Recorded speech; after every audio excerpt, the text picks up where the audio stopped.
This is the tale of a religious order that grew out of greed, hatred and envy, was based upon religious intolerance, and yet managed to create such a myth of propaganda around itself that it was viewed as something of the highest spiritual and moral standing, and still is to this day.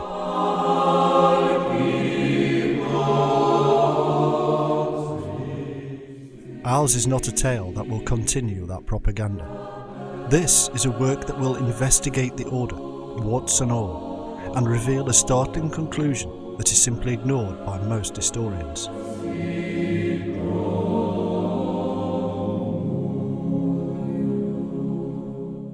This is a history of the sovereign military order of the Knights of Malta, like you've never heard before.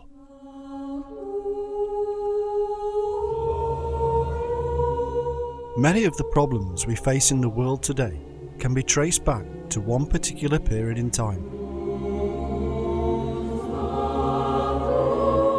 In the 11th century, the Christian world was sent into a frenzy of religious bigotry and hatred towards all those who did not believe in Jesus Christ as the Saviour of mankind.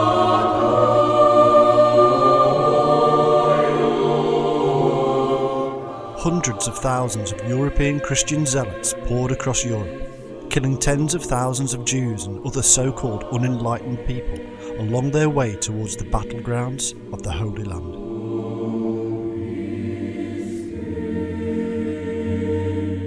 This religious fervour had been created and fostered by the powers of the Roman Catholic empire-building church over several decades. Gradually, the message of peace and humility at the core of the original Christian teachings was eroded, amended, and finally utterly destroyed in favour of a promise of salvation. Eternal life was offered for those who submitted themselves to the will of the Almighty Church and offered their lives in combat against the evil Muslims.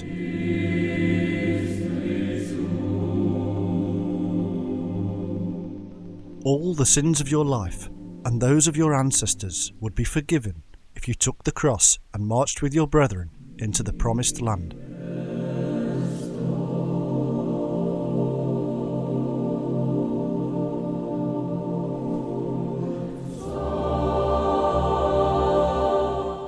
Over several decades, subtle lies and myths were created and fostered surrounding the world of Islam, and Europe swallowed it completely.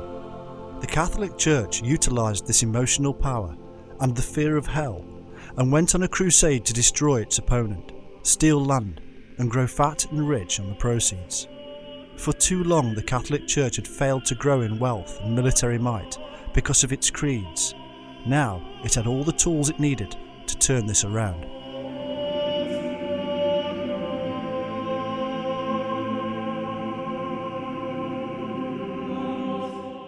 The truth is that on the whole, Christians, Jews, Gnostics and all manner of other groups had lived relatively peacefully side by side with their Muslim rulers for 300 years.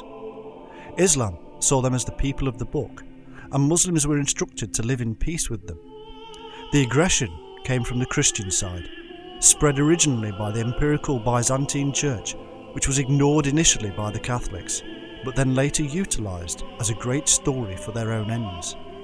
The Catholics, it seemed, were finally going to come running to the aid of their Byzantine brothers against the terrible onslaught of evil Islam. The truth was that both the Byzantine Church and Islam were in the sights of Western Europe, and the war has been raging ever since.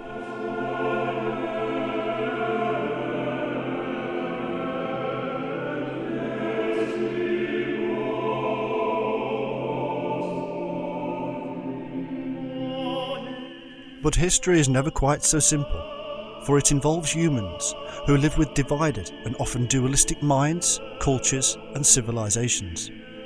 Islam is not free of blame, and from early on in the 11th century there is evidence that some ill treatment of Christian pilgrims occurred. One such event seems to have been a seed of much resentment. Caliph Hakim was a Fatimite who was fanatical and demented. His rule was one of overzealous religious intolerance and culminated in his persecution of the Christians and the destruction of the Church of the Resurrection in Jerusalem in 1009. This kind of act played directly into the hands of a Catholic Church which had been steadily altering doctrine towards a more radical, militaristic approach. The stage was set for war between two powerful worlds.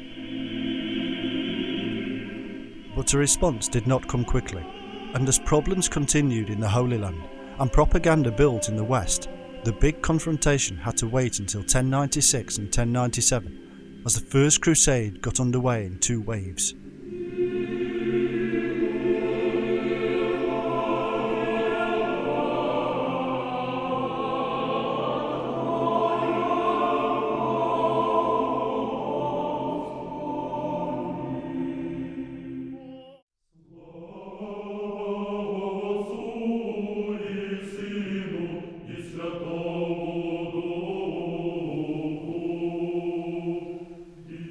It was in this period that the Order of St. John of Jerusalem was set up under the auspices of being a religious community to care for pilgrims.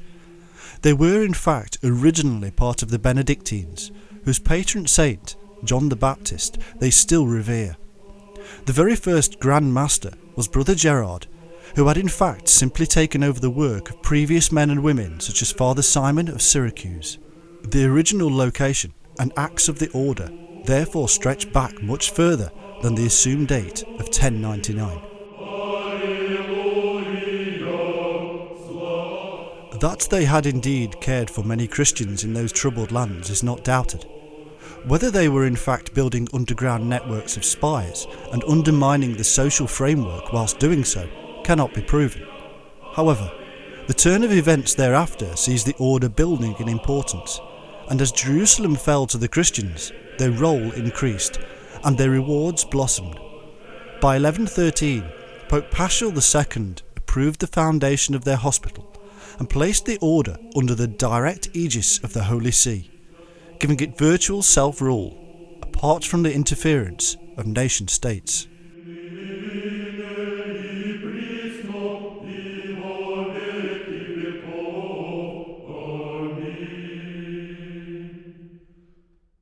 The situation in the Holy Land quickly turned into a European feudal battleground, and the order itself took on a military role due to the constitution of the King of Jerusalem and the rules of the new Grand Master, Raymond de Puy.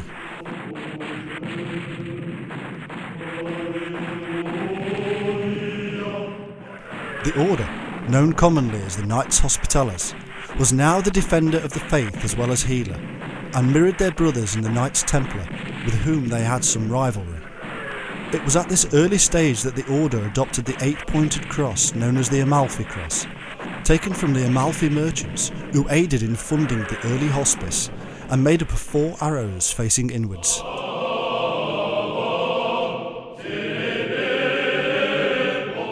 By the end of the 13th century, the final Christian stronghold in the Holy Land fell, and the order retreated to Cyprus, and then in 1309 they took the island of Rhodes under the guidance of Grand Master Fawkes de Villeret.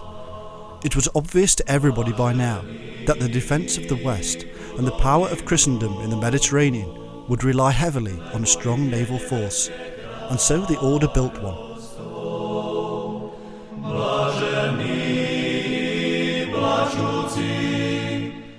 Soon the order became infamous for its naval prowess, fighting many battles and aiding such crusades as those in Syria and Egypt. This infamy helped not only the Christian and European cause, but also the order itself, as more and more rich and powerful knights flocked from across the divided lands of Europe to join.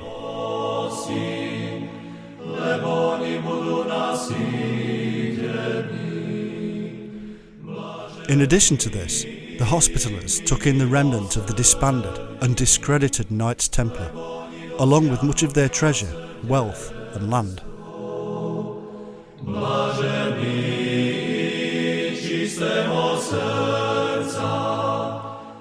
Provence, Auvergne, France, Italy, Aragon, England, Germany and others all brought with them land and treasure, growing steadily the might of the order.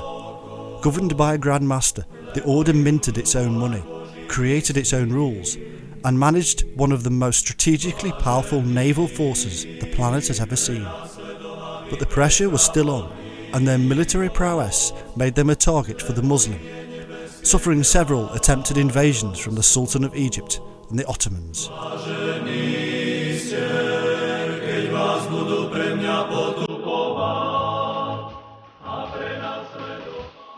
In 1522, the 400 ships and 200,000 strong force of Suleiman the Magnificent finally arrived on Rhodes, and there was a heroic 6-month siege, ending in the knights being allowed to respectfully withdraw to Sicily.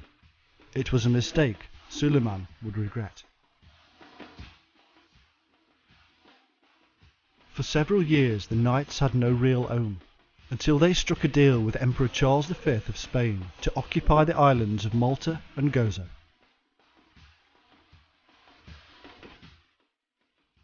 Here the knights grew in wealth and prestige, and in 1565 they were to shock and amaze the known world by defending the islands valiantly against a massive Turkish invasion force.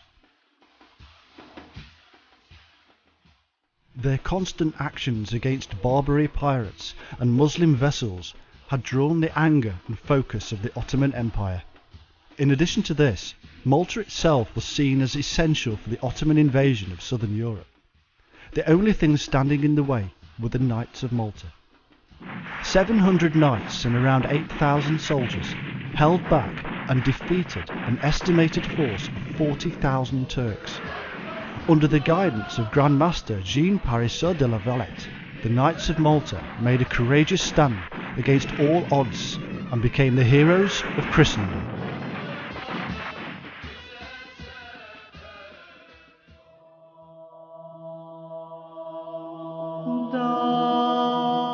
A new capital was now built, Valletta, and the ranks swelled. Honours poured in from across royal Europe, and the knights loved it. Pride grew, and for 200 years the Knights of Malta stood firm and sovereign over their land. They became fabulously wealthy and drew revenues from more than 140 estates in Palestine and from some 19,000 manors in Europe. The fantastic buildings of Malta and Gozo stand as a testament to the grandeur and power of the order. They brought in the highest skilled artisans to create stunning works of art and fashion grand European buildings amongst some of the finest in the world. In their churches and cathedrals they left behind beautiful marble memories of themselves, with clever symbolic devices revealing many occult concepts and little in-jokes, always mocking of death, which they believed to have overcome. These intricately crafted and designed concepts draw the visitor to stand in awe and compete with the overpowering size of the surrounding buildings and the master's artwork above.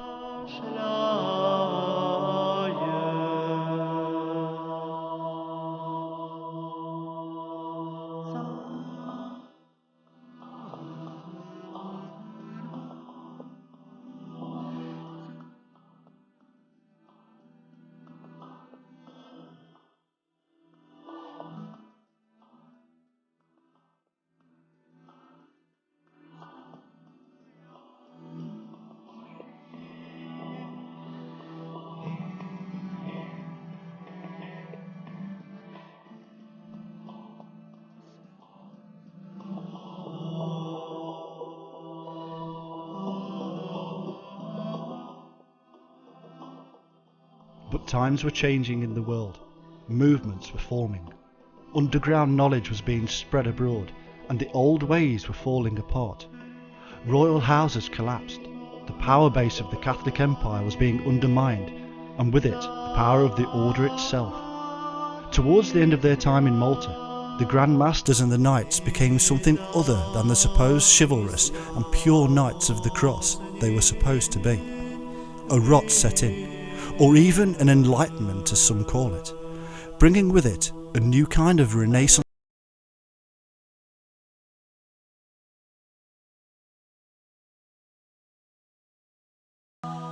One of the final Grand Masters brought with him ideas outside of the Catholic creed and discredit on the order itself.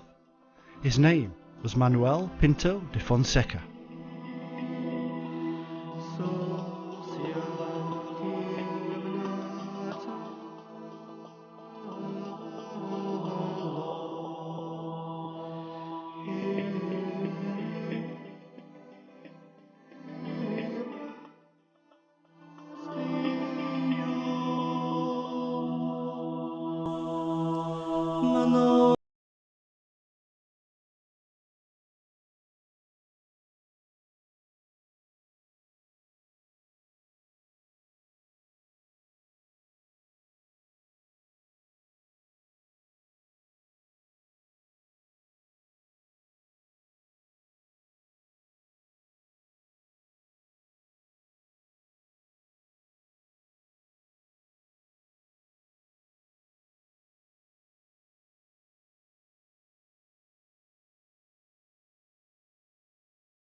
It is the mid-18th century, and the grand city of Valletta is the pride of Malta. Outside St John's Church, there is a throng of people awaiting word on the new Grand Master who would lead them. The clouds begin to break up, and the sun shines through. A good omen is claimed by the masses. God has spoken.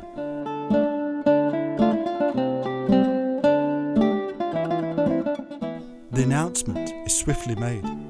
The new Grand Master will be Portuguese. His name is Manuel Pinto de Fonseca, known later by all as Grand Master Pinto.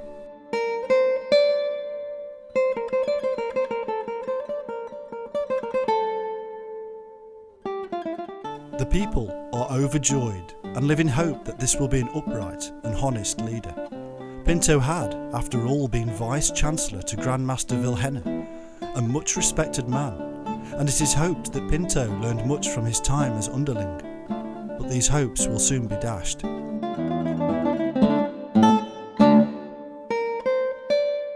Pinto was the 68th Grand Master of the Order of the Holy Religion of the Knights of St John of Jerusalem, of Palestine, of Rhodes and Malta. He reigned from 1741 to 1773.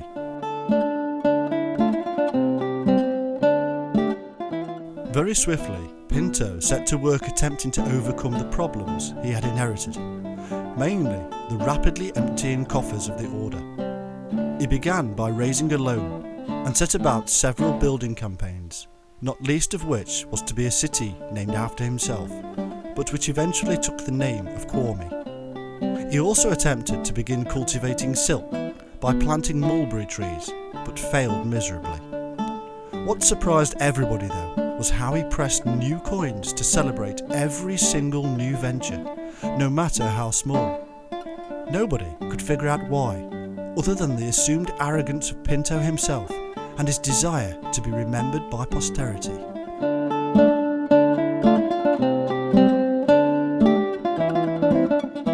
Indeed, this was the pattern Pinto was to set for most of his reign, and it drew the consternation of his knights and the people of Malta, ultimately to the point of revolution. In 1749, one of his bodyguards named Kassar discovered a Turkish plot led by a Muslim slave named Mustafa Pasha to overthrow Pinto. The plot was halted, the ringleaders punished, and Pinto pressed more coins to celebrate. However, Mustafa was an incredibly important slave, being the Pasha of Rhodes, and under French pressure and for peace with the Turks, Pinto released him.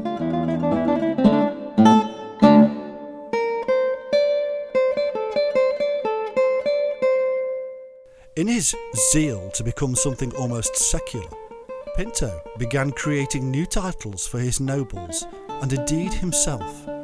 He became Most Eminent Highness and called himself Prince of Malta. His prestige amongst the nobles of Europe grew and grew. He built universities, hospitals, courts of justice, and and improved the defences.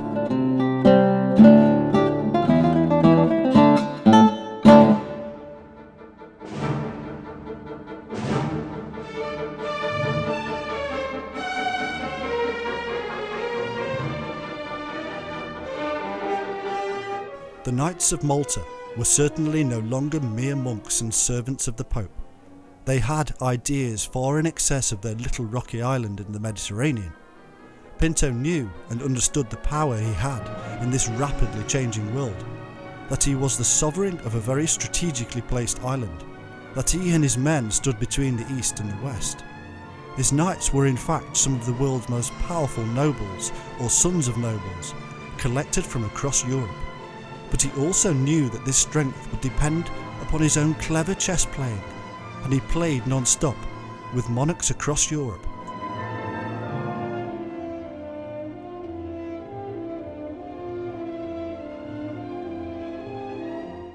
Pinto was political, not religious. His power was in his prestige and position, not in his humility to the church. But he knew that times had changed, and with it the order itself was under threat. Europe was no longer predominantly Catholic, and trouble in France would slow the massive revenue from the French knights. His own Maltese subjects were turning on him due to the revolutionary ideas spreading rapidly around the world, and the falling standard of living on the islands. All men are equal was the call of the common man, and yet Pinto maintained a pompous and austere profile, lavishing luxuries on himself and his friends.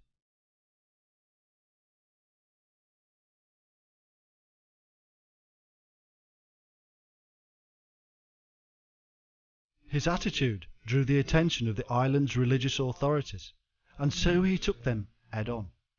Pinto's opinion was that the religious leaders were fostering the antagonistic view of the people, and he decided to manipulate the situation.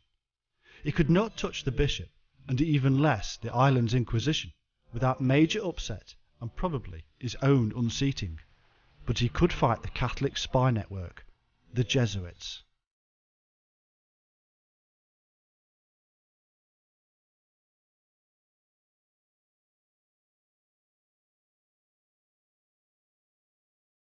In truth, the Knights of Malta and the Jesuits had never seen eye to eye, and many believed that the Jesuits had become too powerful in the order itself. But there was also the very wealthy Jesuit college, and Pinto had his eye on it.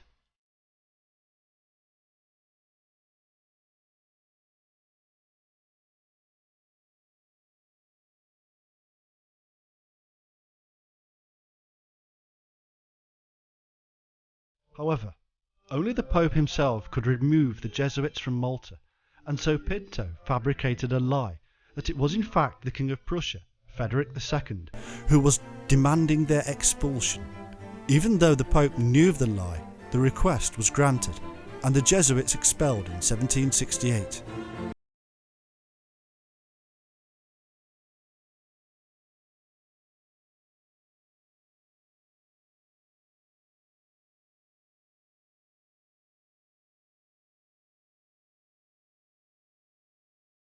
University, and Pinto seemingly more arrogant than ever.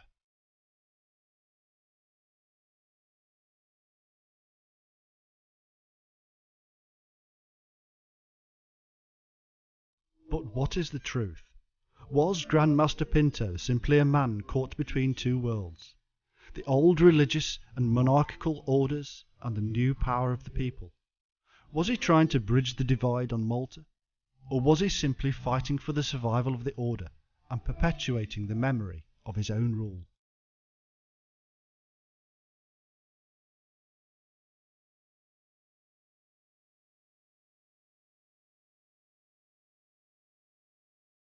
The truth is that Pinto, like many knights and grandmasters before him, did not follow the rules of religious convention. They were not entirely pious. They gambled, battled, and fornicated like all men. Pinto himself had an illegitimate son named José Antonio Pinto de Fonseca e Villena. The line still exists to this day.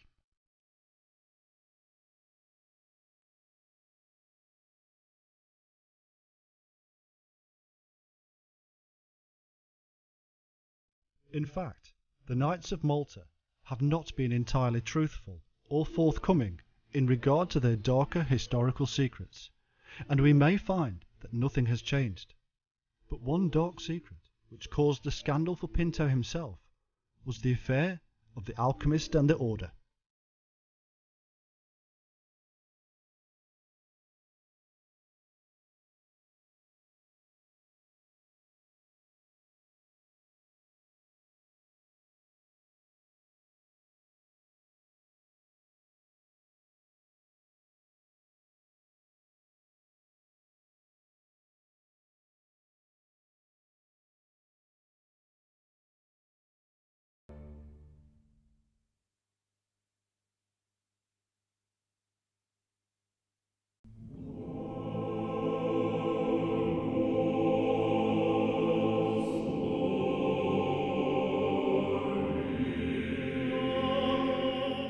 Ever since the medieval period, and before, great minds in Europe have known that there was more knowledge in the world than that passed on to them by the rule of the Church. They knew that the fables of Christianity were employed by those in power to maintain and build that power, and so many searched out that hidden and sometimes lost knowledge, and built great libraries of occult wisdom.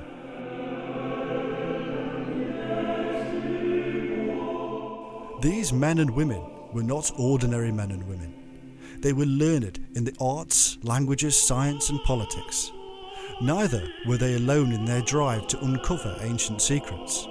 Often societies and organisations grew up and around them, and today we have the vestiges of these early groups in the Freemasons, Rosicrucians and others. These were powerful people, very often within the heart of government. People such as Dr. John Dee in Elizabethan England held great power over those around him for his own personal knowledge and his collection of books.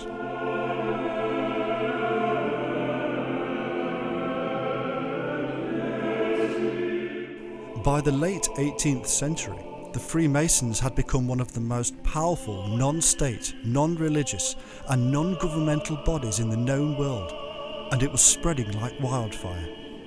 To curb this power, the Catholic authorities banned it outright, and yet it crept abroad unabated and spread even within the Catholic fold, making a mockery of the ban, as it still does today.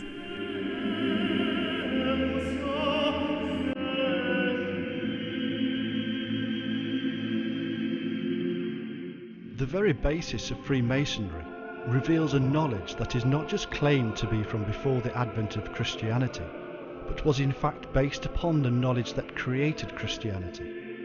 The Knights of Malta, under the leadership of Grand Master Pinto, were not separated from this influence, an influence which was aiding in the spread of the overthrow of monarchies and religious power, and spreading the word of equality for all mankind.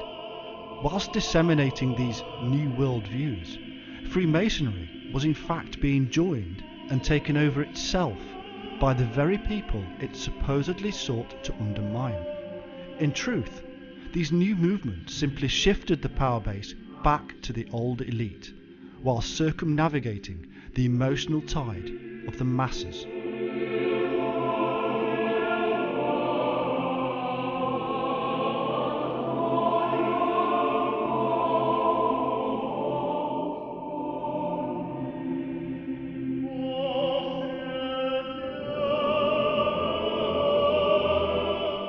One man who helped in the spread of this relatively new movement, and who would scandalously come into contact with the Knights of Malta, is known as Count Cagliostro, and his own history is clouded in mystery and intrigue.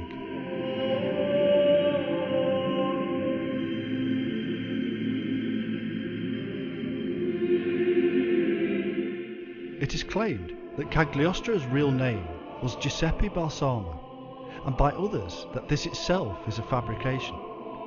Evidence from 1787, however, uncovered by Goethe and closer to the period than anybody else, reveals documents placing Cagliostro's heritage within the Balsamo family, and Goethe even visited Felicita Balsamo, Cagliostro's mother, in Palermo to ascertain the truth.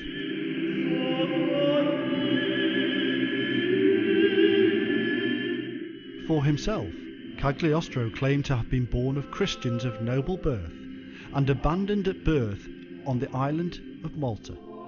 But no other evidence backs up this claim, which was in all likelihood used as a means of accessing the Knights of Malta and various other dignitaries. The claim in fact becomes more bizarre, mystical, and builds his occult pedigree as he supposedly travels to Medina, Mecca and Cairo, learning the sacred arts of alchemy, the Kabbalah and magic. In truth, he appears to have been given a perfectly good education in Palermo, Sicily, nearby Malta, and to have become a novice in the Catholic Order of St. John of God, from which he was soon expelled. But he did learn chemistry, and the almost magical spiritual rites that he would later adapt.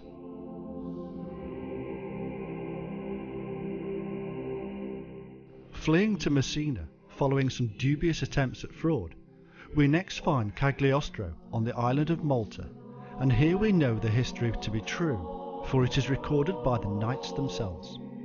Here, Cagliostro became an auxiliary of the order, using his medical and chemistry skills as a pharmacist within the hospital. The lessons he learned whilst in the order would later be put to great use in the royal courts of Europe, where this great magician and alchemist would reveal healing works of wonder.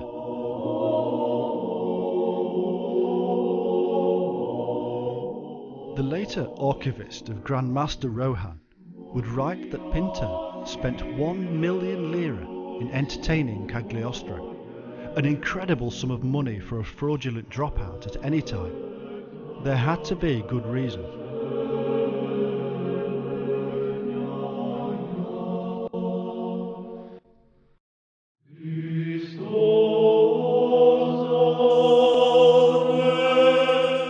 The Knights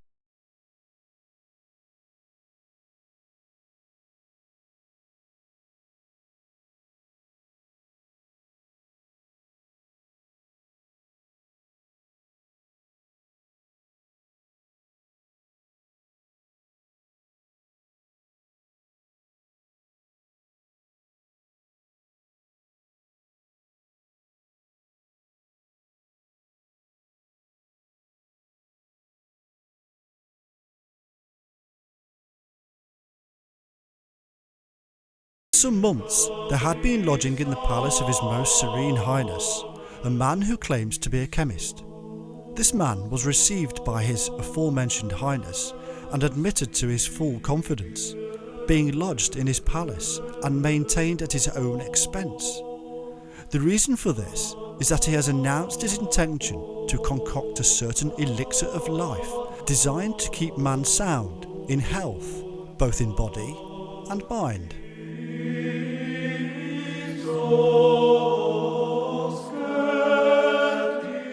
Why Pinto associated with the strange fraudster is not entirely known, but the truth probably lies in Pinto's own fascination with alchemy. In taking Cagliostro into the very heart of his palace, Pinto went against the rules of the order, but in his own open fascination with alchemy, even turning over rooms in his own palace for the work, simply went against the rules of the church.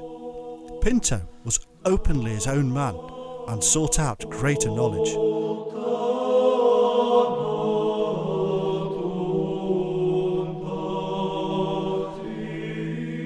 Whether Cagliostro and Pinto actually managed to uncover the secret of the elixir of life is open to debate, but Grand Master Pinto was the longest lived of all Grand Masters, dying at the incredible age of 92 and being perfectly lucid until the end, fit indeed of body and mind.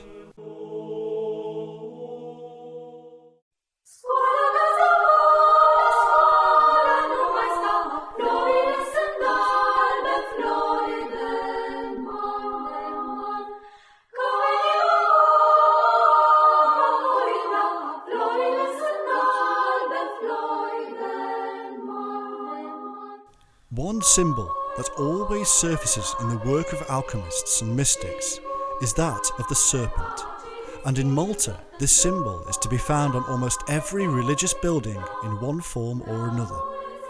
The official story has it that this was because St. Paul supposedly survived a snake bite when he landed upon the island, and this itself is a cover story for an arcane truth, as I have shown in my previous works. What is interesting to note here, in the tale of Cagliostro, is the very same symbol with which he identified himself, known as the seal of Cagliostro.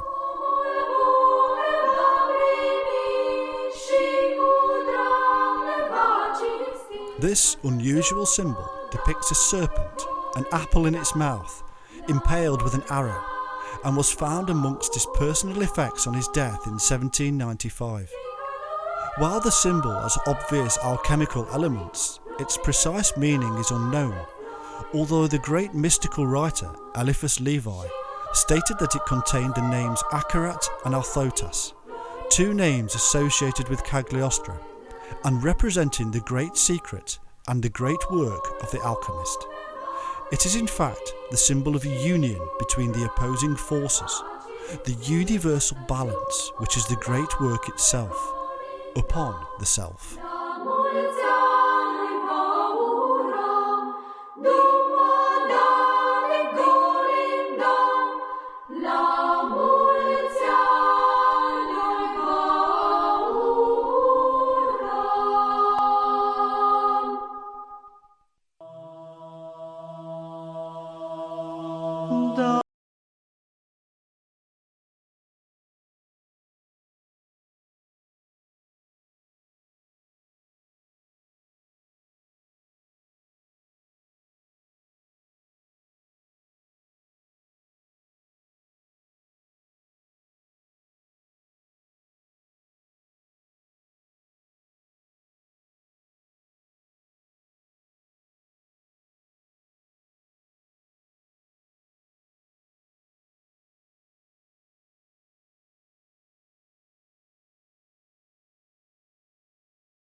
In the scandalous affair of the diamond necklace, which involved Marie Antoinette and Cardinal Rohan, but was later released due to insufficient evidence against him.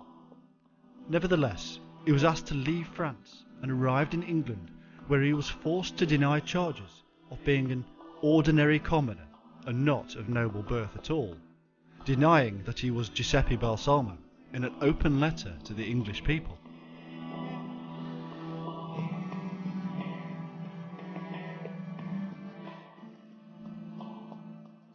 Eventually, Cagliostro visited Rome, where he was caught red-handed by spies of the Inquisition and probably betrayed by his own wife. He was sentenced to death, which was later revoked to life imprisonment, and died in the fortress of San Leo.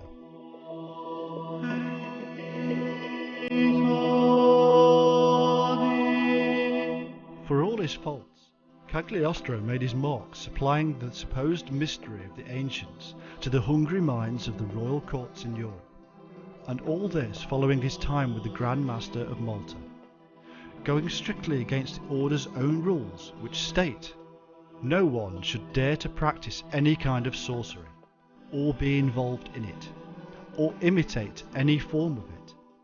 Anyone found guilty of practicing any of these sorceries, or commissioning such practices to others, will be condemned to row in the galleys for 5 years. The same punishment will be meted out to those goldsmiths and silversmiths who dare receive or work on any kind of metal for alchemy, without earning any exemption of the penalty on the plea of ignorance.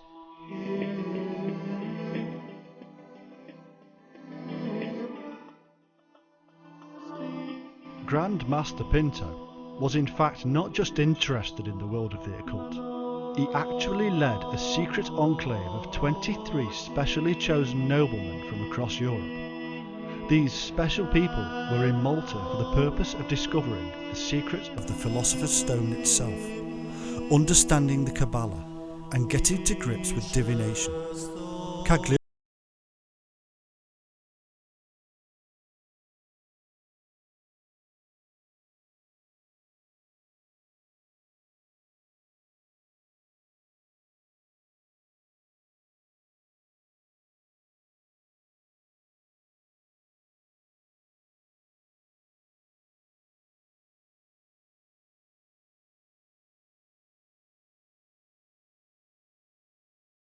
and Ian Douglas in around 1770 shows Grandmaster Pinto presiding over this circle of magic and confirming that Cagliostro was in fact receiving an education at the hands of the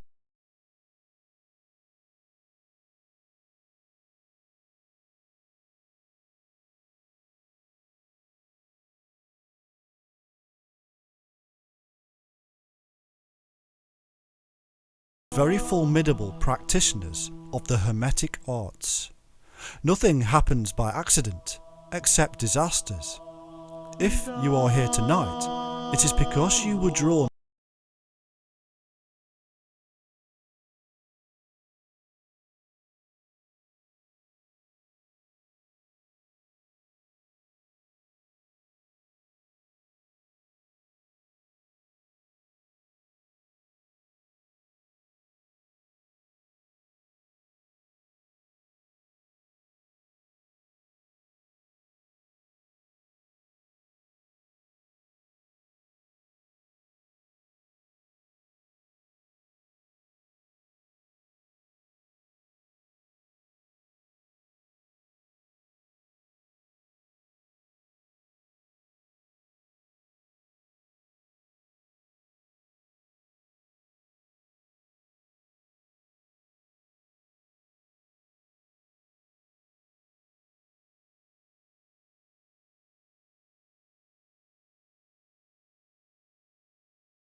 thesis, however, holds water when one looks at the facts. Pinto did have an alchemy lab. He did draw in close brothers from across Europe, and he did take in Cagliostro and aid in the spread of Egyptian Freemasonry.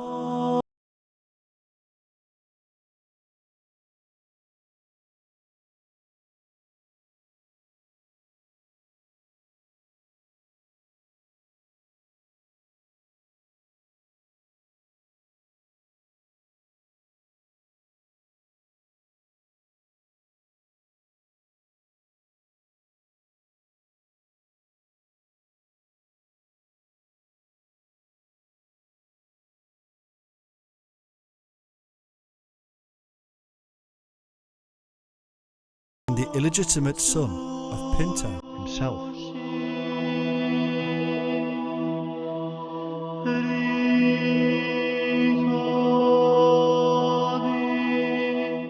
The facts that we do have show strange meetings, scandalous affairs with alchemy and the occult, the spreading of illegal secret societies and underground knowledge, and the drawing close of an old power system.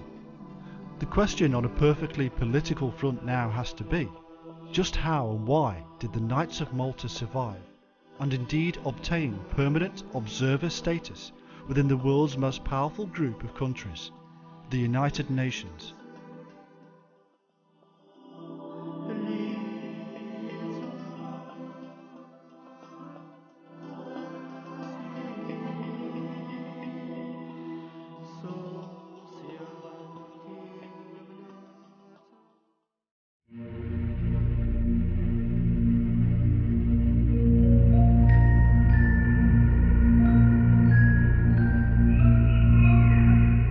Today, entry to the original Knights of Malta is as close to the ordinary man as it ever was.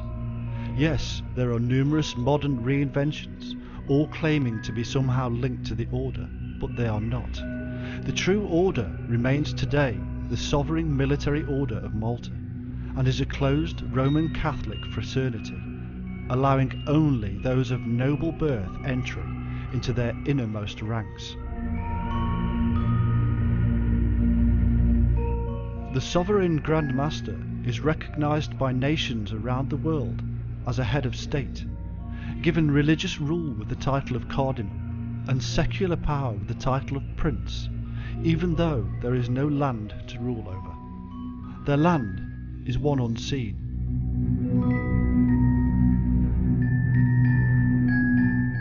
Members owe allegiance to their leader as a royal head of state, and this being above the land of their own birth.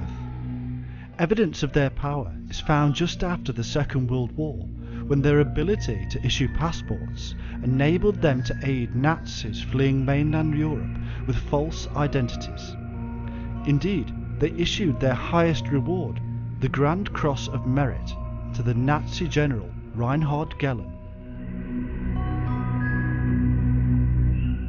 It is claimed by conspiracy researchers across the world that the Knights have been implicated in the construction of the CIA, and even Watergate journalist Carl Bernstein claimed that Ronald Reagan's CIA director, William Casey, was a Knight and gave secret information to Pope John Paul II, their main aim to reduce the power of communism.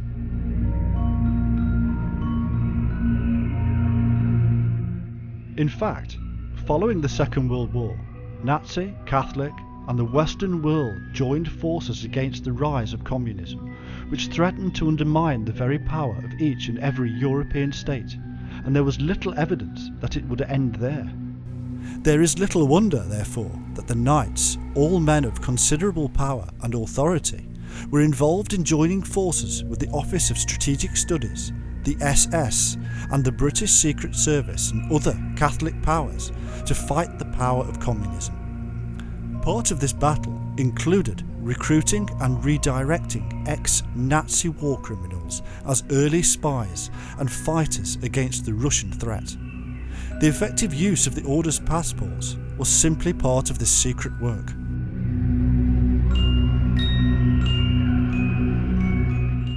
From the secretive Bilderbergers to the Freemasons, from the CIA to MI5, the Knights of Malta were and can be found. The reason is simple. It is because they are men of noble birth, are taught and trained in the highest schools and universities in the world, and enter politics and positions of power unlike almost any other closed system. Because of this, their lives are scrutinised by conspiracy buffs and implicated in almost every scandalous affair on record.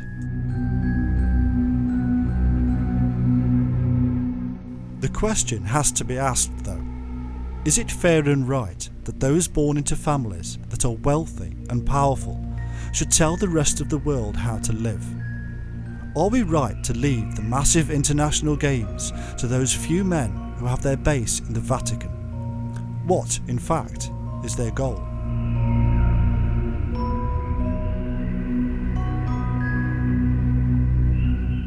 There are approximately now 11,000 Knights worldwide, with many break-off groups, including the Protestant Order in Great Britain, closely associated and technically having allegiance to the Pope via the ruling monarch.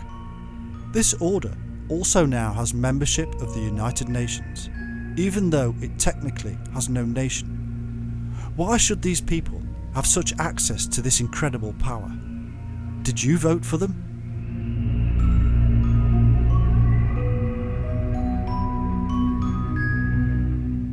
Islamist fundamentals have called for the destruction of the Knights' embassy in Egypt, claiming that the Knights are continuing in their sacred pledge to destroy Islam. Do not stint in your attacks, they say. I ask Allah to have it closed down or blown up.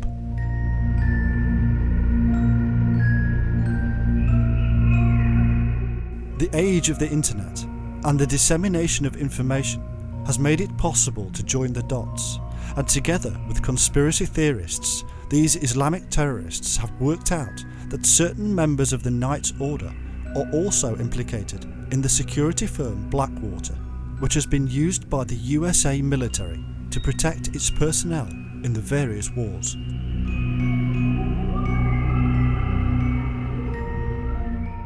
Whether it is communism or Islam from the East, the capitalist and royalist systems of the Catholic West is in stark contrast to the concepts of equality under the divine or the proletariat. The battle line was drawn many centuries ago, a division of idealism, and neither side is so right that it should cause war and suffering on any scale. Man does not have the divine right to rule over another, nor does he have the power to overcome his own greed in a communist state. Both ideals are flawed, and a new third way needs to be found if we are to stop this 1,000-year-old war.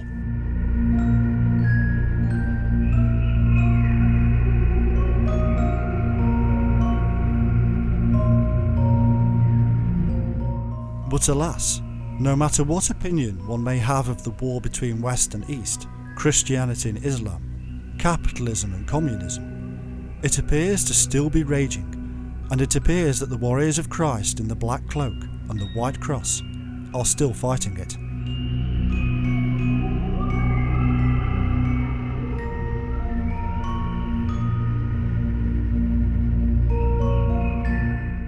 We should do well to remember the words from the start of this work. This religious fervour had been created and fostered by the powers of the Catholic empire-building Church over several decades. Gradually, the message of peace and humility at the core of the original Christian teachings was eroded, amended, and finally utterly destroyed in favour of a promise of salvation. Eternal life was offered for those who submitted themselves to the will of the Almighty Church and offered their lives in combat against the evil Muslims.